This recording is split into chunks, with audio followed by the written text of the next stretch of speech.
बंधु माने 12 एप्रिल 2025 चैत्र पूर्णिमा दिन करनियंतु गोटे टंका किया कॉइन एवं गोलमरीचर प्राचीन काल समयर एही महा उपाय जीवन रे थिबा समस्त कष्टरु आपणको तुरंत ही मिलिजिव मुक्ति। आपणको धन धान्यर प्राप्ति हेबो।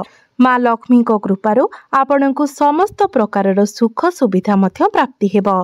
आपणकर कारोबार एवं व्यापार वाणिज्य रे आपण उन्नति करिवे।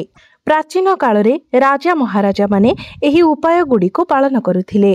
तो आपण मध्य निज जीवन रु समस्या गुडी को दूर करिबा पई एवं धन प्राप्ति करिबा पई एही उपाय गुडीकर पालन करि परिबे। तो बंधु माने चलित वर्ष 12 एप्रिल 2025 को चैत्र पूर्णिमा पड़िबाको जाउछि। तो बंधु माने आमर वर्ष रे 12टी पूर्णिमा पड़ी थाए एवं प्रत्येक पूर्णिमार भिन्न भिन्न महत्व रही थाए। कारण पूर्णिमार दिनटी माँ लक्ष्मी को समर्पित होइथाए। पूर्णिमा दिनटी माँ लक्ष्मी को प्रसन्न करिबा पई सर्वोत्तम बोली माना जाइथाए। तो पूर्णिमा तिथि रे जदि आपण माँ लक्ष्मी को प्रसन्न करिबा पई किछि विशेष रीतिनीति रे पूजार्चना करंती एवं किछि विशेष उपायर पालन करंती तो आपणको माँ लक्ष्मीकर आशीर्वाद शीघ्र ही प्राप्ति होइथाए। बंधु माने पूर्णिमा तिथि रे माँ लक्ष्मी अत्यंत प्रसन्न मुद्रा रे रहिथांती। एही दिन रे माँ लक्ष्मी निजर भक्त मानक उपरे कृपा वर्षा करिथांती। तो एही दिन जदि आपण माँ लक्ष्मी को प्रसन्न करिबा पई किछि उपायर पालन करि नेउछंती तो आपणको माँ लक्ष्मीकर असीम कृपा प्राप्ति होइथाए।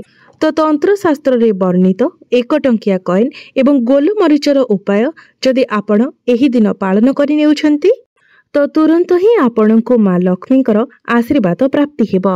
जहा फलरे आपणको जीवन रे चलीथिबा धन जनित समस्या एवं अन्य समस्या गुड़िक दूर होइजिबो।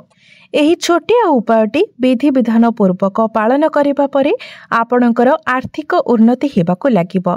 विभिन्न स्रोतरु आपणको धन प्राप्तिर बाट मिलिजिबो। धन आसीबार समस्त मार्ग आपणको पई खोलिजिबो। आपणकर अजथा खर्च कमिजिबो जहा फलरे आपणकर संचित अर्थ रे मध्य वृद्धि हेबो। बंधु माने यह प्राचीन कालर महा उपाय अटे। तो आपण एही चैत्र पूर्णिमा दिन 2 रु 3 मिनिट समय काढ़ी गोटे टंका किया कॉइन एवं 1 मुठी गोलमरीचर एही उपाय को विधि विधान पूर्वक निश्चित भावरे पालन करंतु। जहा फलरे निश्चित भावरे आपणको माँ लक्ष्मीकर आशीर्वाद प्राप्ति हेबो। एही उपायटी को करिबा परे आपण निज गृह रे एक चमत्कारी परिवर्तन देखिबाको पाई परिबे। एही उपायटी करिबा परे आपणको गृह रे उन्नति हेबाको लागिबो। आपणको गृह रे माँ लक्ष्मीकर स्थायी निवास हेबो एवं माँ लक्ष्मीको आशीर्वाद रु आपणकर आसुथिबा समय मध्य बहुत शुभमय रहिबो। सेथिपाई एही पूर्णिमा दिन आपण एही उपायटी को विधि विधान पूर्वक निश्चित भावरे करिनियंतु। बंधु माने आपण माने भाबुथिबे जे गोटे 1 टंकिया कॉइन एवं मुठिए गोलमरीच द्वारा किपरि आपण माँ लक्ष्मी को प्रसन्न करि परिबे।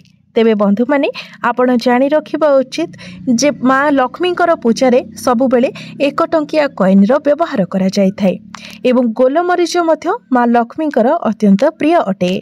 जदि आपण माँ लक्ष्मी को पूजा रे गोटे 1 टंकिया कॉइन एवं गोलमरीचर व्यवहार करुछंती तो तुरंत ही आपणकर पूजा सिद्ध होइथाए। माँ लक्ष्मी आपणकर पूजा को तुरंत ही ग्रहण करिथांती। बंधु माने एही जो गोलमरीच होइथाए ताहा तंत्र शक्ति अनुसार बहुत ही चमत्कारी होइथाए। एमितिरे शास्त्र रे मध्य उल्लेख रहिछि जदि आपण गोलमरीचर उपाय को ठीक समय विधि विधान पूर्वक करि नेउछंती तो आपणकर पूजा तुरंत ही सिद्ध होइथाए। जदि माँ लक्ष्मी को पूजा रे आपण गोलमरीचर प्रयोग करिथांती तो सेही पूजार लाभ आपणको निश्चित भावरे प्राप्ति हेबो। तो एही पूर्णिमा दिन जदि आपण गोटे मुठी गोलमरीच एवं गोटे 1 टंकिया कॉइन रो एही उपाय को करि नेउछंती तो आपणको स्वयं माँ लक्ष्मीकर आशीर्वाद एवं वरदान प्राप्ति हेबो। तो सेथिपाई आपण भिडियोटी को शेष पर्यंत निश्चय देखंतु। कारण एही गोटे उपाय आपणको जीवन रु अनेक किछि समस्या को दूर करि देबो। आपणको जीवन को संपूर्ण भाबरे बदलाई देबो। तेबे बंधु माने भिडियोटी रे आगो को बढ़िबा पूर्वरु आपण माने भिडियोटी को लाइक करी चैनल टी को सब्सक्राइब करि दियंतु एवं कमेंट बॉक्स रे भक्ति एवं श्रद्धार सहित जय मां लक्ष्मी निश्चय लिखंतु। तेबे सर्वप्रथम उपायटी हेउची जहाँ आपणक गृहर उन्नति करिबा पाई महा उपाय अटे। तो जदि आपण चाहुछंती आपणक गृहर उत्तरोत्तर उन्नति हेउ मां लक्ष्मी आपणक गृहरे स्थायी निवास करंतु एवं आपणक गृहर समस्त सदस्य जो कार्य आरंभ करुछंती सेथिरे सेमानंकु सफलता मिलु। आपणक गृह को धनर आगमन हेउ आपणक गृह को जो धन आसीबो सेथिरे वृद्धि हेउ। तो आपण एही छोट उपायटी को निश्चित भाବରେ पालन करंतु। तो बंधु माने एही उपायटी अत्यंत सरल उपाय अटे। तो एही पूर्णिमा दिन सूर्यास्त परे आपण स्नान करि नियंतु एवं तापरे पित्तलर जेकोसी गोटे पात्र आपण नियंतु। सेही पित्तल पात्र रे आपण एक मुठी गोलमरीच रखि दियंतु एवं सेही गोलमरीच उपरे आपण गोटे कॉइन रखि दियंतु। गोटे 1 टंकार कॉइन रखि दियंतु। तापरे सेही पात्र को नहीं आपण निजर छात उपरे एमिति स्थान रे रखि दियंतु जेउथिरे चंद्रमांकर किरण स्पष्ट भाବରେ पडुथिबो। एही उपायटी को आपणकुरु सूर्यास्त परे करिबाको पड़िबो एवं ता परदिन सकाळे आपण स्नानादि कार्य समापन करी सेही पात्र को आपण नेई आसंतु। तापरे सेही पात्र रे थिबा गोलमरीच एवं 1 टंकिया कॉइन को आनी आपण गोटे नाली कपड़ा रे रखी पुटुली बनाई दियंतु। तापरे एहाको आपण निजर पूजा घरे रखि दियंतु। केवल एतिकी उपाय जदि आपण एही पूर्णिमा तिथि रे विधि विधान पूर्वक ठीक समय करि नेउछंती तो एही पुटुलीटी आपणक घरे थिबा समस्त नकारात्मक शक्ति को नष्ट करिथाए एवं गृह रे सकारात्मक ऊर्जा को वृद्धि करिबारे सहाय्य करिथाए। तो एही प्रकारे जदि एही पुटुलीटी को आपण निजर घरे रखि दियंती तो आपणक गृह रे उन्नति हेबाको लागिथाए। एही पुटुलीटी कोनोसी साधारण पुटुली होई न थाए। एही पुटुलीटी मां लक्ष्मींकर आशीर्वाद स्वरूप कार्य करिथाए। द्वितीय उपायटी हेउची शुक्र ग्रह को मजबूत बनाइबार महा उपाय। बंधु माने शुक्र ग्रह को धन धान्यर कारक ग्रह बोली माना जाय थाए एवं शुक्र ग्रहंकर नियंत्रण मां लक्ष्मी को हाथ रे रही थाए। बंधु माने आपण माने जानी रखिबा उचित जो व्यक्तिंकर कुंडली रे शुक्र ग्रह मजबूत स्थिति रे थांती सेही व्यक्ति निज जीवन रे जड़े धनी व्यक्ति हिसाब रे परिचित होई थांती। तांको समस्त प्रकार भौतिक सुखर प्राप्ति होई थाए। धन सह जड़ित जेकोसी भी डिसीजन रे तांको लाभ मिली थाए। किंतु जो व्यक्तिंकर कुंडली रे शुक्र ग्रह दुर्बल स्थिति रे थांती सेही व्यक्ति को जीवन रे सर्वदा आर्थिक समस्या दे गति करबाको पड़ी थाए। प्रत्येक क्षेत्र रे तांको क्षतिर सामना करबाको पड़ी थाए। सेथिपाई कुंडली रे शुक्र ग्रहंकर मजबूत हेबा आम मानक पई अत्यंत गुरुत्वपूर्ण होई थाए। तो बंधु माने जदि आपणक जीवन रे बहुत अधिक परिश्रम करूछंती आपण बहुत कष्ट करूछंती किंतु तार फल आपणको मिली पारु नाही तो एहार मुख्य कारण होई पारे आपणक कुंडली रे हुए तो शुक्र ग्रह दुर्बल स्थिति रे रहिछंती।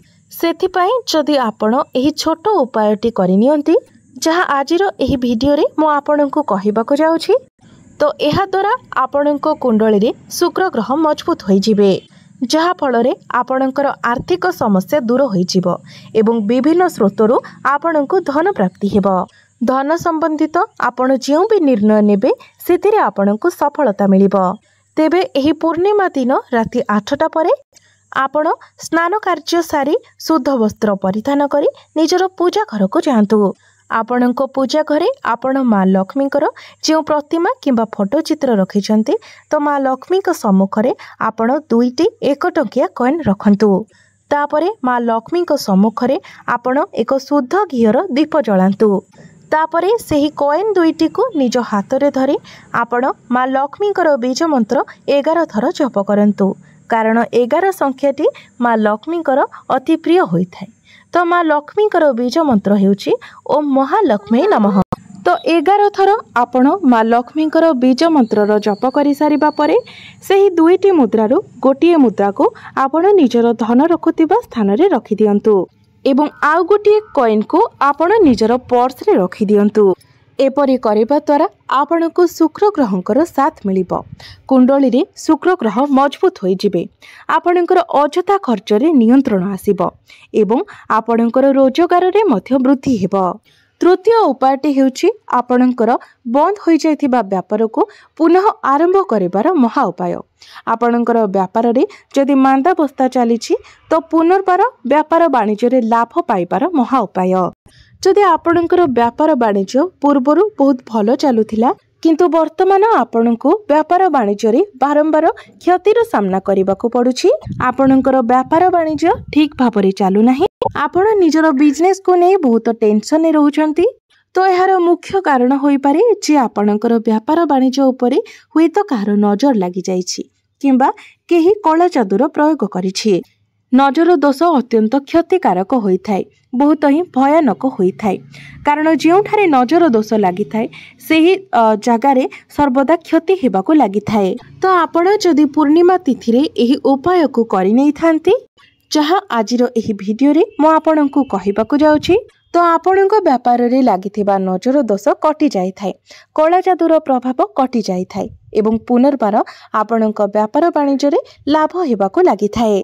जे कोनोसी व्यापार हेउ सेथिरे आपणको लाभ प्राप्ति हेबो, कारण एही उपाय द्वारा आपणको मां लक्ष्मीकर आशीर्वाद प्राप्ति हेबो। तो पूर्णिमा दिन राति रे आपण आपणकर पूजा घर को चली जातु एवं मन रखिबे शुद्ध होई शुद्ध वस्त्र परिधान करे निजर पूजा घर को जिबे। तापरे आपण मां लक्ष्मी को सम्मुखरे एक लाल रंगर कपड़ा बिछेई दियंतु। तापरे सेही लाल रंगर कपड़ा उपरे आपण गोटिए मुठी गोलमरीच, गोटिए 1 टंकार कॉइन एवं गोटिए लवंग रखि दियंतु। तापरे सेही कपड़ा को बांधी आपण पुटुली बनै दियंतु। तापरे सेही पुटुली को आपणकर हाथ रे धरी आपण मां लक्ष्मीकर बीज मंत्र 11 थर जप करंतु। ओम महालक्ष्मी नमः किंबा ओम श्रीं श्रीये नमः। एही दुईटी मंत्ररू आपण कोनोसी गोटिए मंत्र 11 थर जप करि पारिबे। तापरे सेही पुटुली को नै आपण निजर व्यापार स्थान रे जेउठारे निजर धन रखुछंती सेठारे सेही पुटुली को आपण रखि दियंतु। वर्तमान एही पुटुलीटी मां लक्ष्मीकर आशीर्वाद रूपरे कार्य करिबो एवं आपणक जीवन को धन आकर्षण करिवार एक माध्यम रूपरे कार्य करिबो। तो बंधु माने आजिर एही भिडियो रे मो आपणको जेउ सब उपाय गुड़िक कहली आपण निजर आवश्यकता अनुसार कोनोसी गोटिए उपाय पूर्णिमा दिन निश्चित भावरे करंतु एवं एहार चमत्कार आपण निज जीवन रे मध्य देखिबाको पाइबे। तो बंधु माने आपणको जदि मोर एही भिडियोटी भल लागि थाय तो भिडियोटी को लाइक करी चैनलटी को सब्सक्राइब करि देबे एवं कमेंट बॉक्स रे भक्ति एवं श्रद्धार सहित जय मां लक्ष्मी निश्चय लिखिबे।